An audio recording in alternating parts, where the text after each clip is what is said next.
my encouragement is to just continue to write. If it is that you're looking, for example, at the income side, the income may not necessarily come in right now as you expect, but the legacy that you're leaving is important and it will really help the next generation and future generations because the books are going to be there forever. What if writing a book is not just a way to transform the lives of many people, but also a way to create financial freedom and leave a legacy? Wouldn't you want to find out just how to do that? Well, that's what this show is all about. Hi, I'm Henika Watkins, Porter, speaker, coach, author of Podcast Power, and the host of the Entrepreneurial You podcast, inviting you to listen to the Authorpreneur Secrets podcast, brought to you by C. Ruth Taylor, best-selling indie author and the Caribbean's most trusted voice on entrepreneurship. Tune in for inspiration, information, and innovation to write and win with books. Get ready to dominate entrepreneurship. It's episode 161 of the Authorpreneur Secrets podcast. I'm your host, C. Ruth Taylor, and in today's show, we are concluding our writing motivation series, and we have with us a best-selling author and educator in STEM, Dr. Lisa Facey-Shaw. And in our interview section, she'll be sharing her writing motivation and the story behind her two published books on Amazon. One is a children's book, and the other is the one you see right over here, my favorite, Balancing Work, Family, Life, and Studies, 12 Lessons Learned on My PhD Journey. So that's in the interview segment. And I'm going to be sharing the latest in my entrepreneurship ventures, as well as the latest from the Ally podcast, that's self-publishing with Ally. And Ally is for the Alliance of Independent Authors. And as part of my duty as the Caribbean ambassador, I'm using the podcast to promote Ally and introduce more people to the Alliance of Independent Authors. It's an organization that supports and advocates for authors. And so you want to join them so that you can be part of the global independent publishing industry. So stay tuned.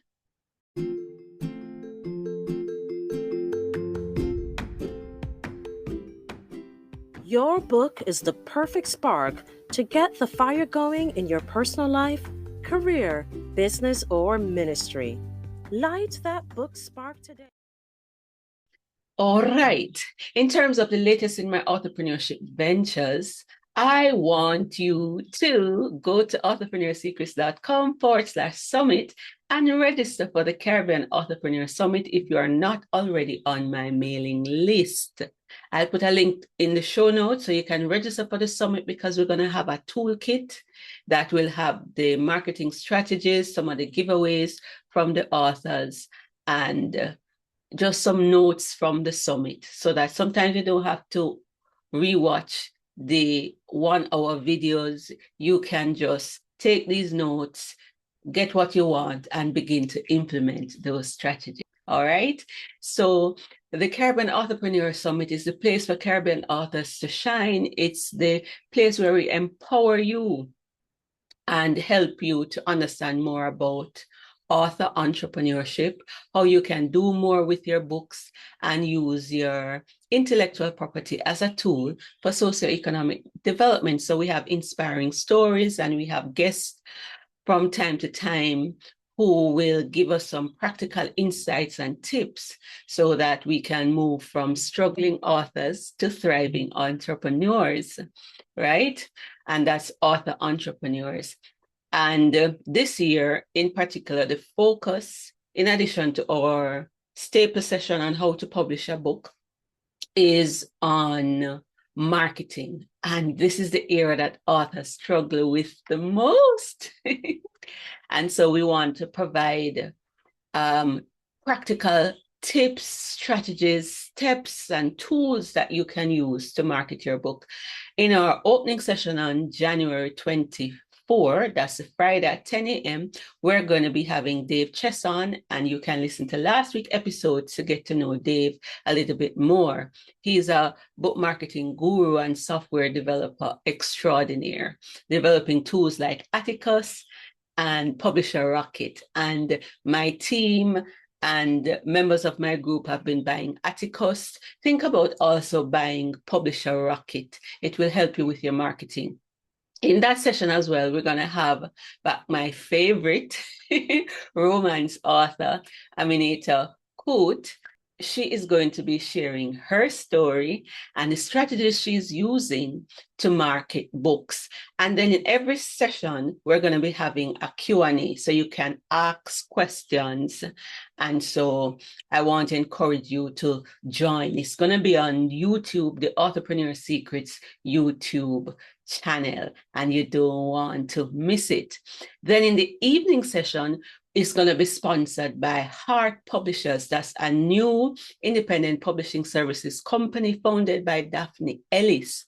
And Daphne Ellis is a graduate of the Authorpreneur Secrets Academy. She also freelances with Bamboo Sparks Publishing, and she was one of the coaches that was certified through the Authorpreneur Secrets Academy.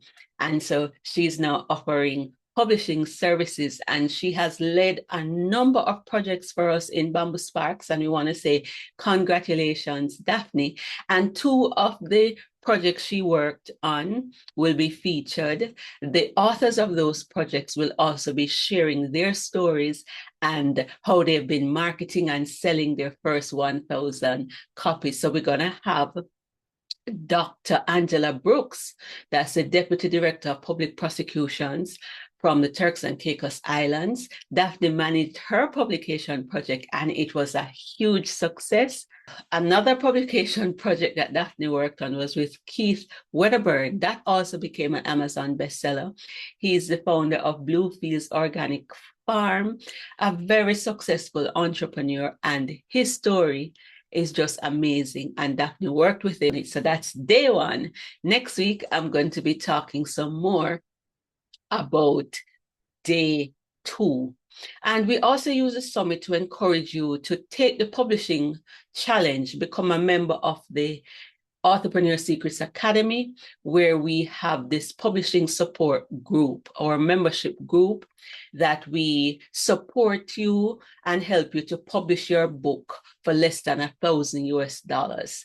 And that's a membership fee of $99 per month. And if your manuscript is relatively clean and it is small, then you need only spend 3 months in the academy to learn how to publish that. We provide the support systems that you need to get the parts of the publishing process done affordably, because we're trying to bring this book to life, right? Write fast, publish cost effectively, and generate lasting income, generate sustainable income with books.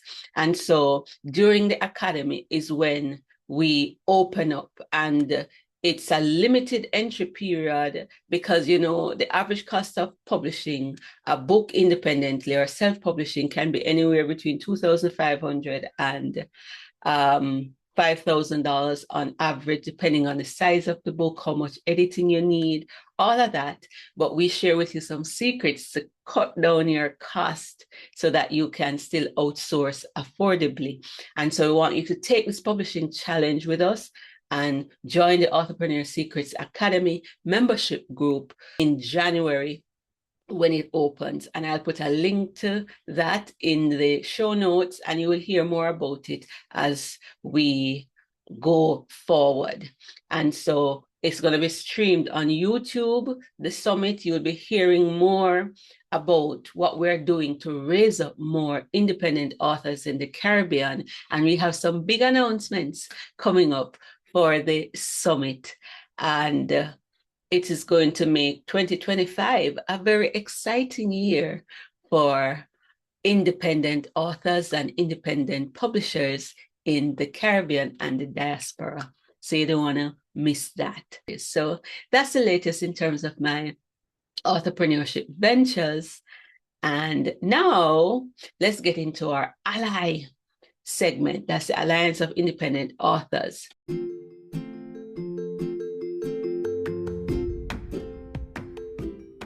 It used to be the Self-Publishing Advice and Inspiration podcast. They changed the name to Self-Publishing with Ally.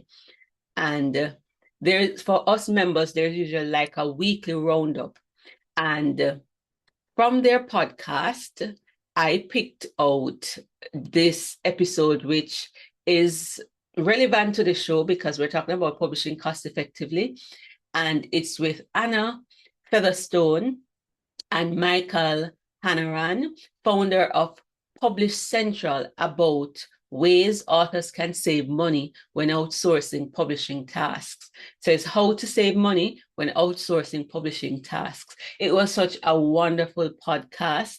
They covered topics such as how to reduce editing cost, what to do when you're liaising with a cover designer, cost-effective printing decisions, how to manage contracts and understand what is truly necessary in distribution and how not to get scammed in terms of marketing. And so I want you to go and check out the Ally podcast and their blog. They have the best blogs of 2024, that's self-publishing, marketing and promotion advice. And I'll put a link to that in the show notes. And if you are not yet a member of Ally, I want to encourage you to join Ally and become a member of this important organization so that you're not left behind and you can have your own ally and advocates in publishing.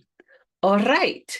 Without further ado, let's get into this very insightful and inspiring interview with Dr. Lisa Facey-Shaw as she discusses her writing motivation and what has been happening with her books.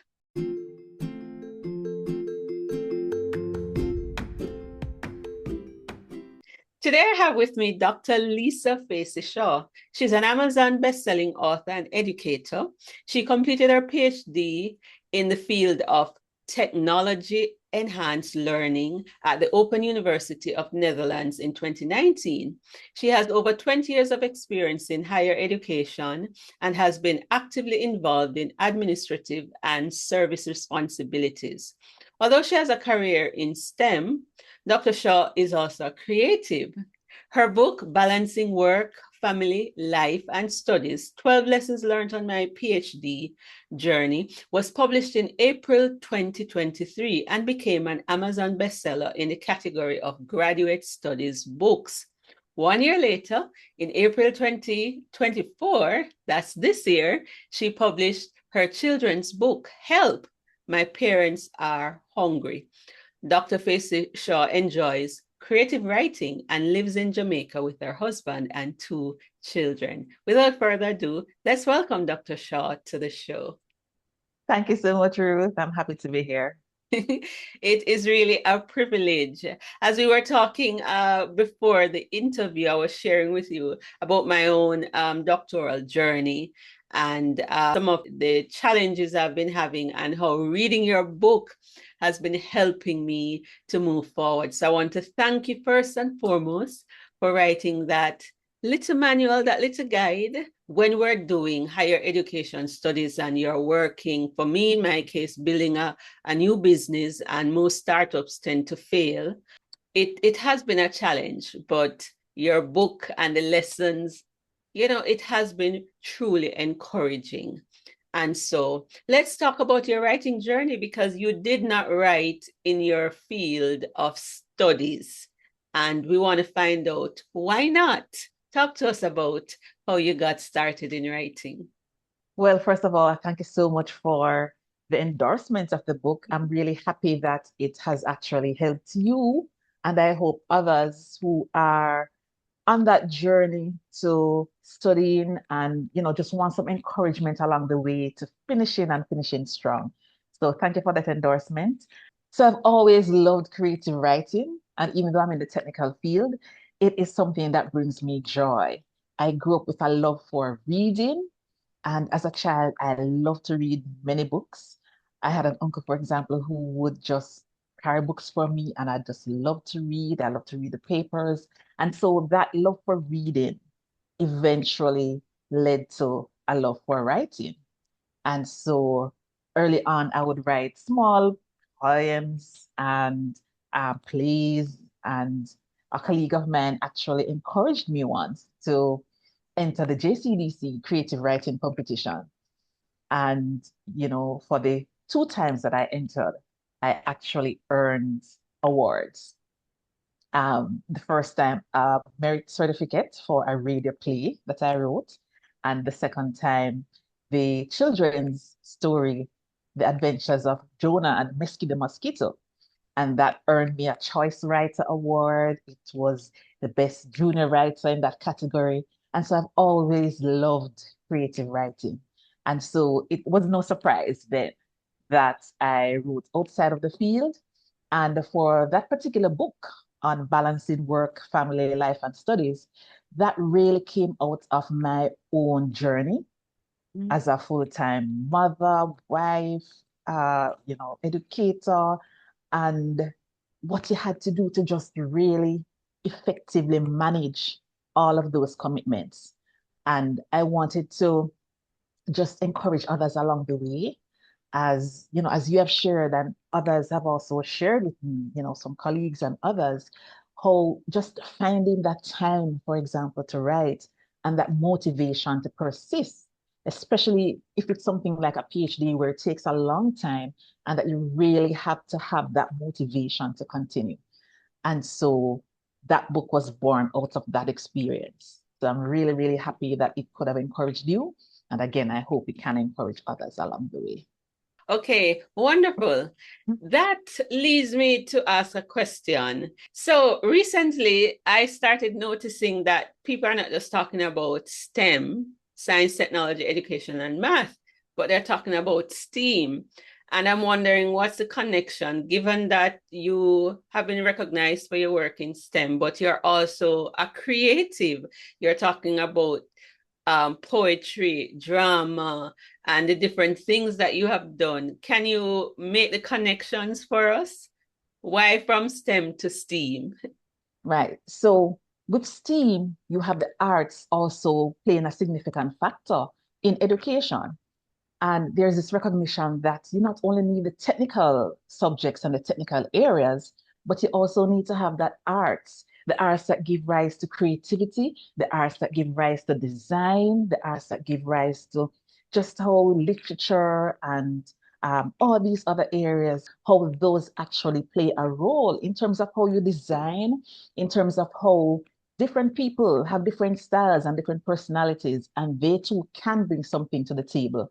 Their own gifted talents can actually help the technical areas to flourish as well. And so that balance is there, and that's being encouraged.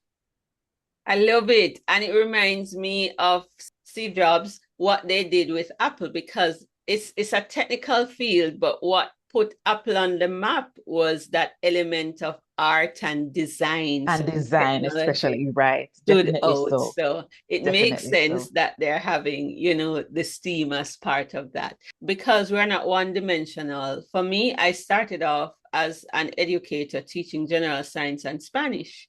So blending arts and science. And then I went off into theology and now I'm doing business. But let's get back to your book. So we know that the first book, Balancing, is all about, persons pursuing higher education and they have all of these responsibilities, and it came out of your own experience. What about the second book, Help, My Parents Are Hungry? What's the motivation behind that one? Ruth, I love children's stories. I love reading them and I love creating them. As I said, as a child, I just loved reading and, the whole imagination and storytelling that comes from reading, getting lost in adventure. I wanted to create that in that book. Even with my own children, for example, just our interactions and experiences. And I really don't think we have enough local collection here in Jamaica. And so I want to really contribute to that legacy of having our own books, our own stories available. for us to share. As I mentioned, I wrote some small plays and so on. I also, in 2012, as I mentioned, entering that JCDC competition and, winning those awards that gave some endorsement to my writing as well. And 1 year later, there was an online children's magazine, a Caribbean online children's magazine, Anansesem, that I actually submitted a short story to as well. And that became featured. And, it's still out there in the archives today. So I really enjoy children's stories. And, it is with all of that that I poured into that book, Help. My parents are hungry. And, just to have the children going through experiences that, parents, they have wonderful experiences with children. And just to capture some of that and to put into that book and to help young readers to go on that imagination journey and just to engage with the story and to have fun. And Ruth, along with the inspiration for the storytelling aspect of Help My Children Are Hungry, I also worked with a great illustrator, Candice Renee Kennedy, who helped to bring to life what I wanted to express in the story. And, for our children, it's so important that they can see images of people who look like them in storybooks so that they can relate to the characters as well. And I think that's very important, especially for us here in the Caribbean. I love it. You said the two magic words, legacy and culturally relevant material, because that's a big part of the brand in Bamboo Sparks and what I'm pushing in terms of getting more Caribbean literature out there, telling our stories from our perspectives. Having representation is truly important. And so I want to congratulate you for taking that approach and contributing to Caribbean literature. And even with the book Balancing, it's one thing sometimes to read of the stories of persons overseas, even their own doctoral journeys, but knowing that this is somebody from Jamaica, this is somebody from the Caribbean, and they were able to do it. It helps you now to say, if they did it, so can I, because we're from a similar context and everything like that. So I want to commend you on your journey in writing so far and how it is helping. In terms of, I know the personal benefit that I have derived from Balancing, and I have read Help, My Parents Are Hungry. How have you been using the books? Have there been persons calling upon you? Talk to us. What has happened since the publication of these two books? All right. Well, just before I do that, I also want to thank you, Ruth, for that vision that you have of raising Caribbean authors. And I remember you actually came and did a seminar with, myself and colleagues. And it was really that sort of pushed me to action. That love has always been there for writing, but just in terms of executing, towards publication. I've published in other areas, academic areas, but in terms of this aspect, I really want to thank you for that as well. In terms of the books, since then, I have had 2 workshops with 2 different sets of educators on just balancing, how you manage time and just how, in light of all these commitments, how you can really effectively manage with that, especially if, you're doing studies. So there have been 2 workshops for that particular book. And colleagues, I have a colleague, for example, who's just enthusiastic and just keeps on telling me how much he really enjoys the book and how it's really helped in terms of managing with his family. And for the children's book, just this week, I provided a set of books on, Help My Children Are Hungry to a set of teachers from a particular school. Their grade 1 students are going to go on a reading journey and they're going to use that book as well. So that's really, really wonderful. And, just in terms of partnering with others, whether it's from organizations who want to help their employees balance, some persons may be studying, or if it's on the education side with the children who want to go on that magical adventure. So reading really helps to place persons on this adventure, right? Whether it is fiction or nonfiction, the fiction side definitely in terms of the storytelling, and even for nonfiction, it helps you in whatever areas you may be struggling with or want to know more about.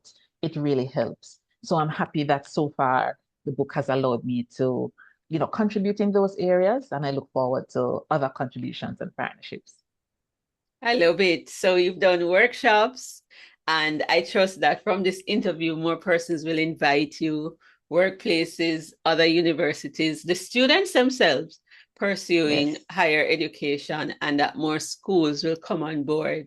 And that's one of the things I love. So the students will be able to see somebody involved in the science and the arts, and they can dream and say, I can become all that I want to be. I don't have to be restricted to one career. And so beyond just you writing, just when you present or when they read your bio and said, oh, she's into STEM and she's also an author, and look at what she's writing. So you have your academic writing, the journals, and then you have this other side. So it will help children to dream a bigger dream. And so I think in that sense, you become another kind of role model. And for that, I also want to commend you, because that's just simply amazing. Thank you so much, Ruth. And it really, really is important. As you mentioned, we're not one-dimensional. We have so much to us. We go to the workplace and we do one thing, but then we also have another side to us. We're with our friends or family or our neighbors, and we have so much in terms of gifts and talents. And so, as you mentioned, we don't want to restrict those. We want persons to know that you can be all that you want to be, with purpose and intention and so on. And so that really is important, because sometimes persons get conflicted and they lose that sense of self if they're placed into a box and can't then just diverge into where they want to be. So that Right. really is important I for me believe as well. so. And we want to talk about, just briefly, how did you find the time to write? How long did these two books take you to write? Because, like we said, you're not one dimensional. You're a mother, you're an educator, administrator, you're involved in so many different things. So, how did you find the time to write? And what could you say to encourage others who are similarly inclined but are worried that I don't know if I have the time to do all of this? Because I think the studies show that 86% of persons want to write, but less than 1% do it. So with all that you have going on, how? Talk to us about. And there is so many things going on. Time management really is key. And sometimes you just have to find those moments. And that is part of what too I mentioned in the balancing book. How can you carve out little moments that you can find to write? You have some, free time here. Can you at least just put some things down? Everything doesn't have to come all at once. And so even as encouragement to authors, take your time, write things down, use digital tools to help you with just being able to get some short bits in. And I remember for balancing book, it had been some time that I had been trying to do that. And I found that I had to really take some time off.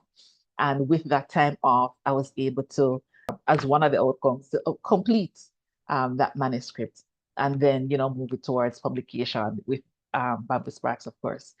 And it becomes easier, over time, because then you go on a journey, you learn how to put those things down, you learn how to write better email along the way. And of course, Help My Parents Are Hungry is a smaller book, and it's, a children's one. And, just sometimes, you might be going to the country, not driving, of course, and, inspiration hits and you just write your things down. Or you might be in line at the bank or at a government office or something, and you have some time to just pen things. And so finding those moments where it gives you that period to just get some things done, that is going to be critical. And you use your longer moments for when you really need to focus on your writing and to edit and so on. So time management really is key, and that's how I've had to do it, just to get these two out. I love it. And one of the things I promote both in Bamboo Sparks and in the Authorpreneur Secrets Academy is the writing of microbooks or short books, because I believe, one, as independent publishers or authors, it cuts down on the cost. And if you're a busy person, it can give you a quick win. And just because the book is small does not mean that it cannot be effective. As Jamaicans, we would say it little, but it talawa. And so Yes. if you're struggling with time and you want to write, consider writing a short book or what they call a micro book. And that is one of the things that Dr. Shaw has done that has helped her to write. So are there other books in motion, other works in motion? Because you published the first one April 2023, the second one April 2024. I don't know if it was planned. So is there another book coming for April 2026? It definitely wasn't planned, but let's see what happens. I will try to balance my time very well so that, other works can come forth. There's always ideas, always inspiration around, and, let's see what will happen in the Awesome future. sauce. And final question, Dr. Shaw, we're doing a series on writing motivation. So I think you're the final person in that series. As we close out this series, what word of advice do you have for aspiring authors, or maybe even a published author who is thinking, no, I'm not going to write any more books just now? What would you say to encourage such an author or aspiring author? My encouragement is to just continue to write. If it is that you're looking, for example, at the income side, the income may not necessarily come in right now as you expect, but the legacy that you're leaving is important, and it will really help the next generation and future generations, because the books are going to be there forever. And just write. If it's the time that you can't find, just find those moments. If you need encouragement, just join in a community of other authors who can motivate you and encourage you along the journey. That's going to be important. And even for myself, I want to continue to write in to contribute to that legacy of Jamaican and Caribbean books. And so continue to write. So where can we find out more about you and what you do? Sure, you can find me on Instagram, Lisa Facey-Shaw, one word. You can also find me on Facebook, Books by Lisa Facey-Shaw. I'm also on LinkedIn and on the social media handles. So once you put in Lisa Facey-Shaw anywhere, you should be able to find me. And we'll put a link to Dr. Shaw's contacts in the show notes. Thank you so much, Dr. Shaw. You are truly a Caribbean legacy builder, and this was fun. And I know our listeners and viewers will find it very insightful and inspiring. All the best. Thank you so much, Ruth. I really enjoyed it. So all the best to you too. Thanks. You're welcome. I trust that you found that interview very inspiring and insightful. And so I want to encourage you to subscribe to the podcast on YouTube and Spotify for more weekly updates, empowerment, inspiration, and strategies to win on your authorpreneur journey. Don't forget, of making many books, there is no end. So go pen it to win it and dominate authorpreneurship. Ta for now, until next time.